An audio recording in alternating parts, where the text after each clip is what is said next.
How you doing, my brother? I was going to do this interview in a visor, but I don't know if you were going to be comfortable with it.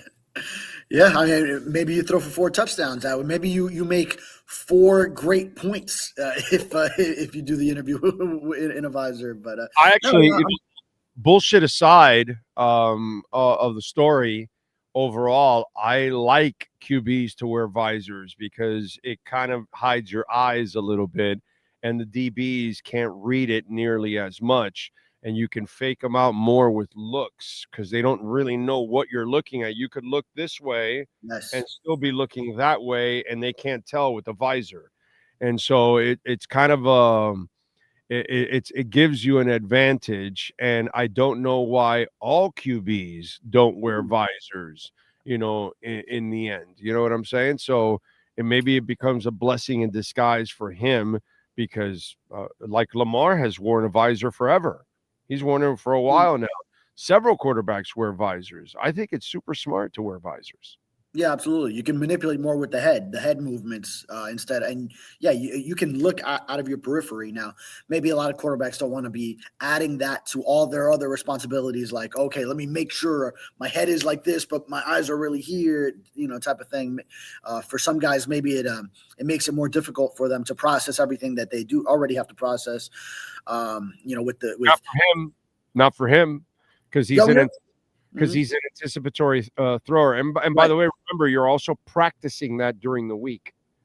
So you're Yes. practicing the act of it, and you already know the play because you're already, going over it over and over again in practice. So it's different for the quarterback that is doing that. So for me, if I'm looking at it strategically, I'm actually glad he got whatever the hell he got with his eye because it's not pink eye because nobody gets pink eye where your eye swells up all over the place. Pink eye is just pink, and that's it. I've never Ooh. seen what Yeah. they never told you what it was, right? You guys never No, found out. no. Yeah. Yeah, they've kept that under wraps. When he was asked yesterday, then he, kind of just said, "No, we haven't really figured it out." But I feel like that was more so Oh, just, they figured it out. yeah, right. I feel like that was more so just didn't want it out there, so that's what he I mean, said. again, stop with the lies, guys. There's HIPAA laws. We don't want to talk about it. Okay, it's over. That's it. Well, come on, bro. We know you figured it out. It's a quarterback. You guys got the top doctors in the world. You figured out. You know what the hell happened. Something happened. I mean, he had a reaction to something. You know what I mean? And whatever it is, I'm glad because I think it leads to a positive for him when it's all said and done. It was remarkable how that worked out, and he described the experience first as like one of the worst experiences he's ever gone through. Imagine just you wake up and then you don't have vision out of one of your eyes because it's just so swollen around you. But yeah, like you said, it turned out to work out pretty well for him, coming back from back-to-back 3 interception games to have 4 touchdowns, no interceptions, and really in a well-rounded effort. I mean, think about it. This kid got drafted to a coach that hated him and was trying to sabotage his career by starting him against the Rams. And then he gets another coach that's stubborn and doesn't know how to run an offense around the guy.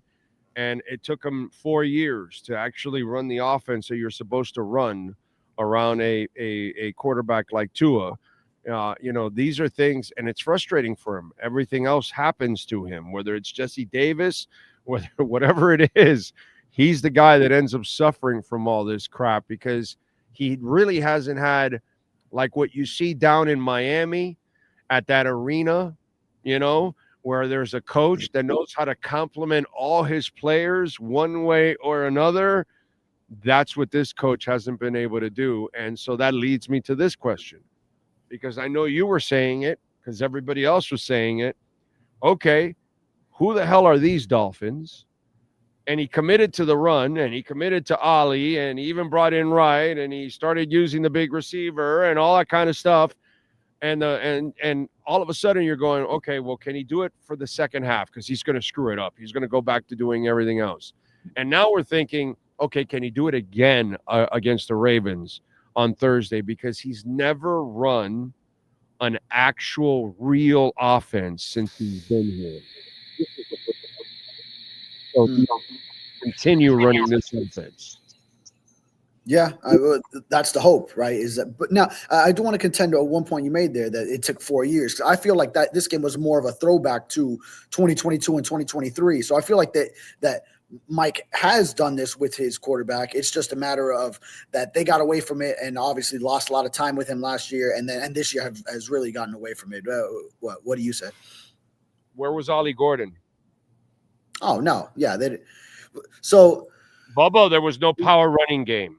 There's never been a power running game here, and they brought in a power running game this week. And he had a Chris Brooks a couple of years ago, and he said, Yeah. I don't need him.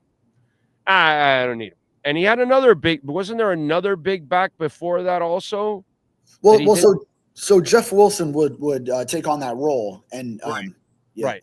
Which they got midway through the 2022 season in a trade. Because remember, at first it was going to be Raheem Mostert and Chase Edmonds, and those were both kind of like, Chase Edmonds more like speedy or shifty, I should say. Raheem Mostert very speedy, but Raheem Mostert low key though for his size could run powerful. He could break tackles. He's not a power back. No, true, yeah, not that. Yeah. He scored all his touchdowns in 2023 too.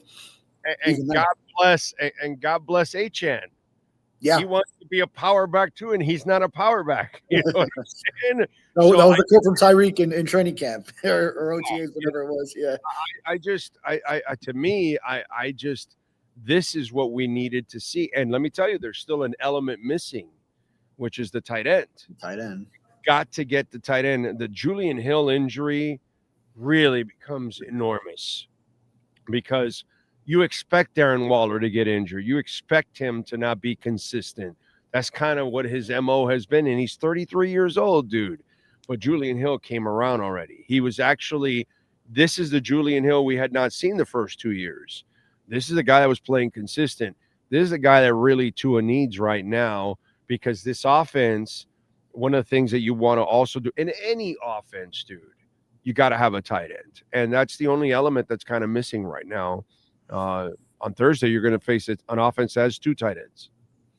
Yep. And it was an element that was getting in there with Darren Waller. Now, granted, it would be wide swings of whether he was getting targeted or not, but he was getting into the end zone. What was it, 4 times in his 3 games? Yes. Even one of those, right? He was barely getting targeted in that Chargers game and ended up in the end zone toward the end. Wide open too, by the way, because I guess the Chargers figured they're not throwing to him. Yeah. Again, this is why he's a remedial coach. You should have an active tight end all the time in your offense, and he doesn't. And the fact that he actually didn't have – look, what he did in those 2 weeks was disgusting. He took a 17-0 lead by using Waller, and in the second half, his sorry ass couldn't get Waller the ball, and they lost.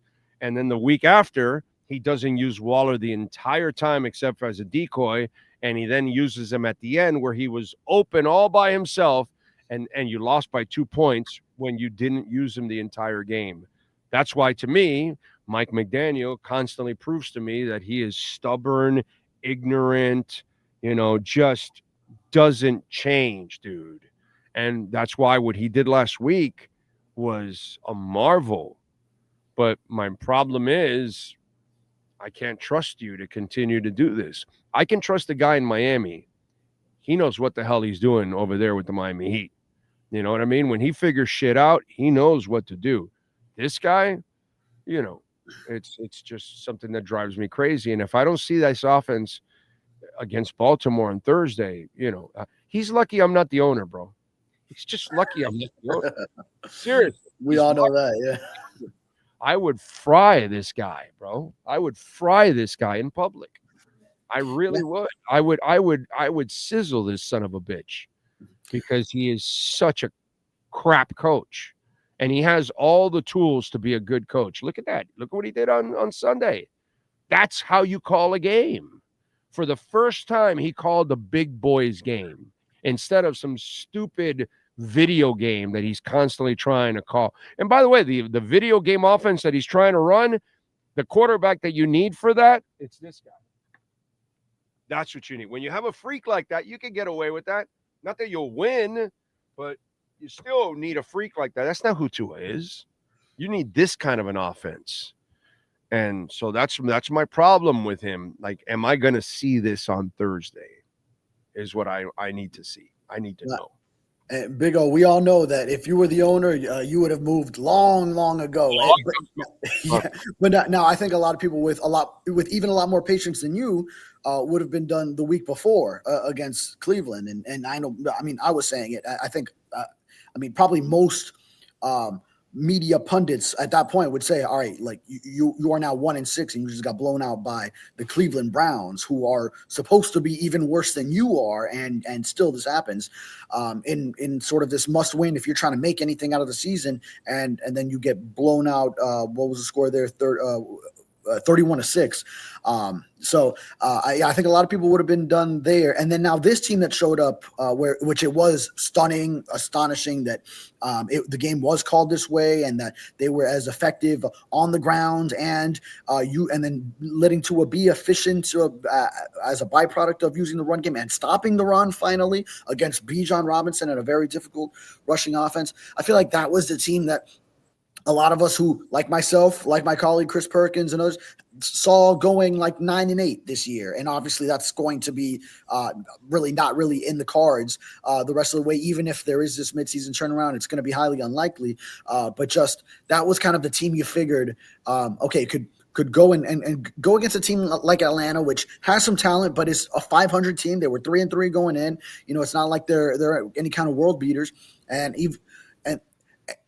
go and just play that type of game where you go in there and you win that game because you have these elements, because you should be able to stop the run with that front seven, which we perceived as a strength going into the season, because you invested in adding to the run game, and that you should stick with that and be able to use it, and then have the pass game turn into a complement for it. So that was kind of what we envisioned when we thought, okay, maybe like 9 wins, and they could be in the mix late in the season for a playoff berth. So it's frustrating that it only shows up and it only surfaces now after the team reached such a low of being 1-6. Do you think you know how I feel about the Ravens? If you stop the run, you can beat them. Because they're not going to sit there and beat you with the pass. Lamar's not a guy that can live in the pocket. He has to run in order to be effective as a passer also. So for me, if you can stop Henry and Lamar and shut them down and slow them down, and by the way, if you do anything like you did last week, you take a lead on that offense is cooked, because it can only run in order to get back, and that's a lot harder to do. Can this front seven repeat the effort it made against Bijan and stop these two guys now? Because it's not one guy, it's two freaking guys you got to stop, unfortunately. Yeah, there's that element. And then it's just that it's a different challenge to bring down Derrick Henry, the 250-something pound beast. As opposed to Bijan, who can, kind of house anything from anywhere. And shoot, even Derrick Henry can do the same thing at his size. He can go and reel off the 80, 90-yard run. And you're like, how is he that big? Outrunning everyone. Has no threat opposite of him. That's the other thing. Ravens. These two can play off of each other, and you're like a linebacker deciding who has it. And if you just make one wrong move one way and Lamar went that way and you thought it was Derrick, you're done. You're done. That one step, you're done. That's it. It's over. Yeah, no, a read option between these two is just deadly, especially if it creates hesitation. Then either the power of Derrick Henry is coming at you and you have hesitated and you're not prepared for the physical force that you'll need to bring him down, or then you think it's Derrick and then and Lamar Jackson is escaping from you because he's just faster than you, and then he gets a step on you for a head start.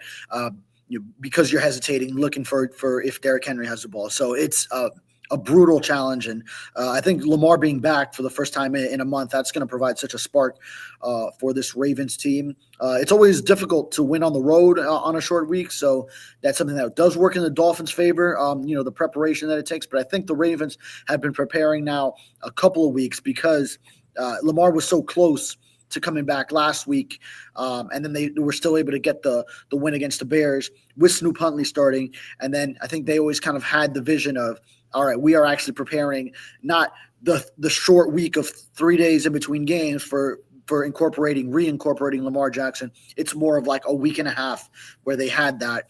And then Snoop kind of helped with the transition since he is, a closer backup to how Lamar plays. And it's, you can run the same offense with him as opposed to Cooper Rush, the 2 games that they did lose before that. You mean it doesn't make sense to run Huntley and run Tua's offense? I knew it. I knew you were going to that as soon as I mentioned him in the offense. Oh no, I'm just saying because we have such a genius coach here that he didn't figure it out for several weeks that Huntley couldn't run the offense until I think it was his 3rd or 4th start of Huntley. It was I think of the 4th start when he injured his shoulder is when he started actually running the offense that Huntley should be running. Because our genius coach really has great vision and he really understands things. Anyway, so do you think the defense, besides stopping the run, have they turned a little bit of a corner? Yeah, you can look at it that way. I think they definitely are swarming to the football more against the run. That's what they wanted to make sure they did against Bijan Robinson. Did that. It'll take even more of that against Derrick Henry, who is a bigger, more powerful back. So you got to make sure that you're getting multiple tacklers. The first guy probably isn't going to do it on his own. So you definitely need multiple guys, and that's the key in stopping the run. So hit that damn fumbler. Hit that damn fumbler. Oh, yeah, it's true. A little bit of a fumble issue surfaced. That Derrick Henry, he's a fumbler, bro. Come on. He's a fumbler. And maybe they can work that in because that was such an emphasis when they got to that Jets game. They hadn't been forcing a turnover all season, and they started forcing fumbles left and right against the Jets that Week 4 Monday night game. Then I think they got a little too fumble forcing happy, because then they weren't wrapping up. Everyone was just punching at the ball, and then they weren't just fundamentally tackling. So I think they had to do this combination of first going to the punching the ball out, then getting back to fundamentals. And so now maybe if they could find a mix, a balance of going for the ball at the right time, which, hey, they did get a fumble out against Robinson between Ife Melifonwu getting it out and Terrell Dotson recovering it. So, maybe if you could go for that, where especially since you need multiple guys to bring Derrick Henry down, if one of them can go for the ball, the other one is making sure to wrap up and keep them there, then that could be something you go for in this game. All right, I like that. Injury wise, what do we know about this week? Because I know that Julian Hill is probably out. He didn't practice. What else do we know? Yeah, Julian Hill, and then probably not looking good for Ashton Davis again. Hurt right at the start of that game in Atlanta. So a quadriceps injury for him, and he's a DNP. So probably not for him on a short week. Of course, Storm Duck did go on IR for the season-ending knee injury. So tough to see that for him after he had just come back from an ankle injury. So many expectations for Duck this year as a second-year player, and was expected to be a starter going back to even before Kader Kohu went down, just to be one of the boundary guys. But I do think Rasul Douglas has come along so well at that cornerback spot. So, I like what they're getting out of him. And then, Jack Jones on the other side. It'll be Ethan Bonner again, probably rotating with him. Maybe Jason Marshall comes back this week. He's been on IR. He was close to returning Sunday. So maybe it was just that, with 2 games in 5 days, they didn't want to go bring him back one game and then have to put so much stress on that hamstring, that soft tissue, to go again on Thursday night. So this might be the game where he comes back and plays some snaps in the nickel. And so Ashton Davis, Julian Hill, probably not. And Bradley Chubb did surface on the injury report this week, shoulder and foot injuries, but all indications seem that he will be able to go on the short rest. Ravens are favored by 8 now. The over and under is 50.5. I kind of like the Dolphins. I don't know about saying winning, but I kind of like them to keep it close, believe it or not. I'm drinking the Kool-Aid right now. Am I wrong for drinking the Kool-Aid? I'm with you in terms of the prediction. Actually, right there in that soft spot between the Dolphins covering, but my prediction still is that the Ravens will win this game. I mean, I have my scores at 27-23, Baltimore. So that would be a cover for the Dolphins. I think if lose, they got to win by 9, bro. I kind of like that. I even Right. like 7.5 because I love the hook. At 6.5 or 7, okay, that kind of gets a little bit, right in that number.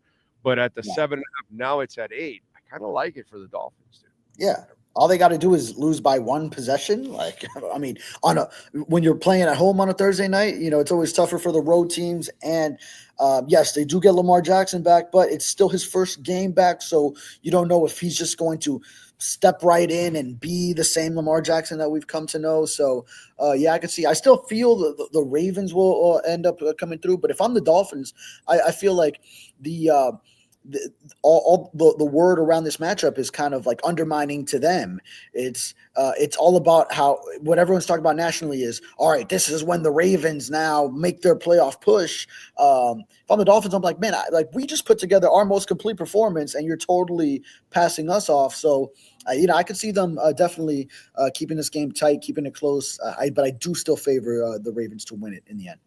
Do you rewatch the game after? Boy, this week has been a challenge because it's a short week. So normally I would, but it was especially since I didn't get back that soon on Monday, and then had such a busy Tuesday. Everything like Tuesday was like all the media availabilities for the week. So actually, I want to see if I do that later today. Because we talked about it last week when Tua was talking about the seeing the field and all that kind of stuff. And there was all the stupid reaction from fans and some media members out there just overreacting on it, and something that he's talked about. But I'm just wondering if you noticed the difference this week, because he was fine, but if you noticed the difference in what was in front of him compared to what we've seen in the last couple of weeks. Sorry, what are you referring to? Like blocking or the Blocking. defense? The blocking. Oh, The yeah. blocking. Well, If you watch it, you watch a lot of times when he's passing, the blocking was exactly the way it's supposed to be. Blocking nice and wide, all opening it up, and then there's yes. passing lanes all over where it doesn't matter your height. You're going to see the whole pattern of everything going on. But if everything's crumbling all in front of you, there's no way you're going to see anything. And that's for a 6-foot quarterback, a 6'1" quarterback, a 5'11" quarterback, a 5'10" quarterback. You've got to be 6'4", 6'5" to see over a crumbling pocket of guys that have come together. But when they block and they fan out like the way they do, watch the tape. You'll Yeah. see when they block, he's able to see everything. It has nothing to do with height at that point anymore because of the depth and the way it's opened up. He's able to see the whole field, and that's what he's really talking about and trying to explain, that the blocking scheme doesn't allow your quarterback to do his job.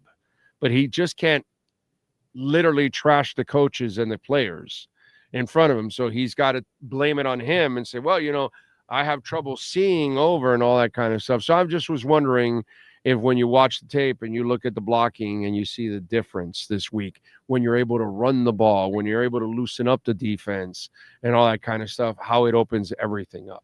Yeah, and the key for that is for the interior of the offensive line and it's always a challenge because offensive linemen are reacting to pass rush moves. So obviously the pass rusher can manipulate whether they obstruct a certain passing lane. They don't know what's going on behind them though. So it's kind of a guessing game, but so it is difficult for the lineman to manipulate that, but if the interior of the offensive line is solid, then at least you're not getting the pressure from up the middle, which think about if someone's coming at you right up front, then that's a greater percentage of the angle divisions that you have to the rest of the field to make that forward pass. So one of the instances where Tua had to be his worst throw of the day, actually that did happen. Both guards gave up immediate pressure, and it was the one that went high and wide to the inside, actually, to Malik Washington on a third down throw. That was a shallow route.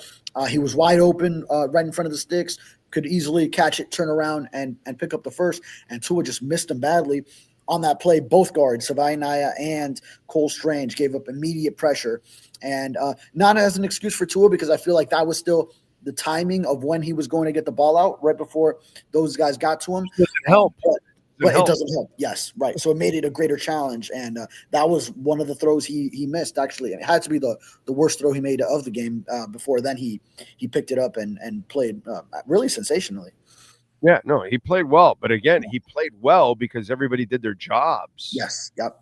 That's why he played well. You know what I mean? When I was giving out awards, I didn't even give him an award because I know if you do your job, he'll do his job. That's not a problem. But if you expect him to do everybody else's job, no, dude, that's not who he is. That's not who he is.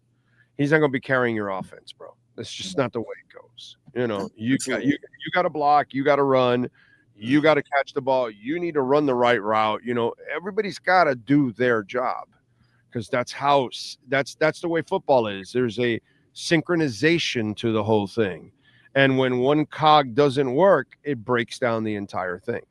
And here's the best example of when that did happen was the touchdown, the fourth one to Ollie Gordon, where the timing of that play was just incredible with Aaron Brewer going out there between the timing of the blocks, the protecting Tua, getting the ball out to Ollie Gordon to the left side, Aaron Brewer getting there, Gordon timing his route to work in synchronization with Brewer to cut across him, get the block at the exact point when Gordon was making the catch.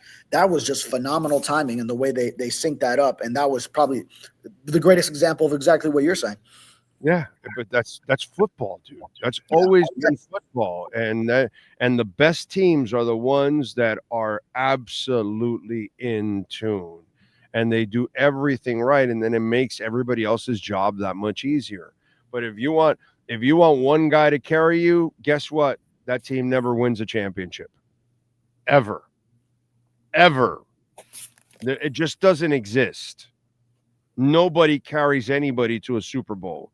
Everybody else has to do their job or forget about it. You're going to die along the way because that's what that dude did because he had to carry everything.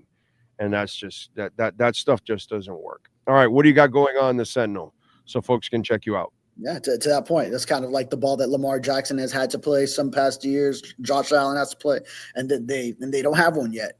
So once they get it all together, that's when maybe one of them could go ahead and capture that elusive title.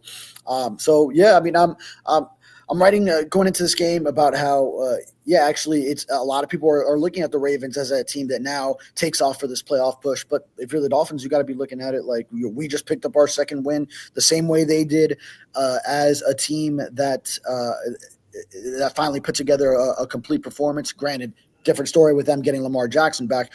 Dolphins are only losing players like Tyreek Hill and such and Darren Waller right now, but still just that's how this team should be looking at it. And then, I have stories on how Frank Smith moved down to the sideline, that whole process, how that helped, the whole Daniel Brunskill thing. If they can do this twice now. So short week, just a lot of jam-packed stories put together before Thursday night tomorrow, and more of it today. Good stuff as always, my brother. Appreciate you. Follow him on Twitter at David Furones _ and visit our friends at Welt Rheaume if you need help. I hope you don't need it, but save the number on that cell phone, 954-966-4646. And if you're dealing with homeowner property damage, condo damage, criminal defense, business owner claims, commercial litigation, personal injury, even bankruptcy, a lot of people are dealing with credit issues. Hey, the consultation is completely free. Call our guys at Jeff Welt and Daniel Rheaume at Welt Rheaume, 954-966-4646.